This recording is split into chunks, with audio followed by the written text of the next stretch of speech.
বঙ্গোপসাগরের চর বিজয় সংলগ্ন সাগরে জেলের জালে ধরা পড়েছে ২০ কেজি ওজনের বিরল প্রজাতির বাদুর মাছ। দেখা যায় ১০০ বোটের ভিতরে একটা বোটে পাওয়া যায়। বাদুরের মতো দেখতে মাছটিকে সচরাচর দেখা যায় না বলে এটিকে দেখতে আড়তে ভিড় জমান উৎসুক জনতা। এটা দেখতে অবিকাল কলা বাদুরের মতো দেখা যায়, আর এটা একটা বিরল প্রজাতির মাছ। তো শুনছি মাছটা নাকি খুব সুস্বাদু মাছ।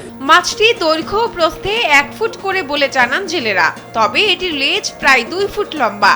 বাদুরের মতো দেখতে বলে এটি বাদুর মাছ হিসেবে পরিচিত হলেও মূলত মাছটির নাম লম্বা লেজি পাপড়ি। স্থানীয়দের কাছে কলা বাদুর নামেও পরিচিত, আর এর বৈজ্ঞানিক নাম রাইনোপটেরা জেভানিকা। দেখতে বাদুরের মতো ছিল, কিন্তু এটা শাপলা পাতার কোয়ালিটি।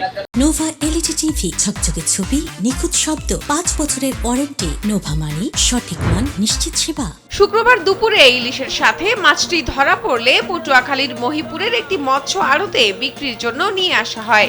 এরপর সরোয়ার নামে এক ব্যক্তি মাছটি কিনে ঢাকায় পাঠিয়ে দেন বলে জানা যায়। স্থানীয়ভাবে মাছটির তেমন চাহিদা না থাকায় এটির দাম খুবই কম বলে জানান স্থানীয় মৎস্য ব্যবসায়ীরা। কিন্তু এই মাছটার চাহিদা খুব কম, এই কারণে এই মাছটা এখান থেকে কিনা ওদিকে চালান দেয় আমাদের এখানে পাটিরা। এখন ২০০-২৫০ টাকা কেজি, ৩০০ টাকা কেজি কিনে ওদিকে আরো ভালো দামে বিক্রি হয়। মাছটি শাপলা পাতা মাছের একটি প্রজাতি বলে জানান কলাপাড়া উপজেলা সিনিয়র মৎস্য কর্মকর্তা অপু সাহা। মাছটিকে সচরাচর এই অঞ্চলে দেখা যায় না বলেও জানান তিনি। যেই মাছটি পাওয়া গিয়েছে এটা আসলে শাপলা পাতা মাছের একটি প্রজাতি।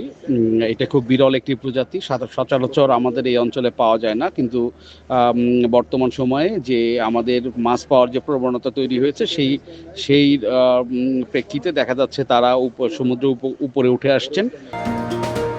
শাহনাজ পারভিন, কালবেলা।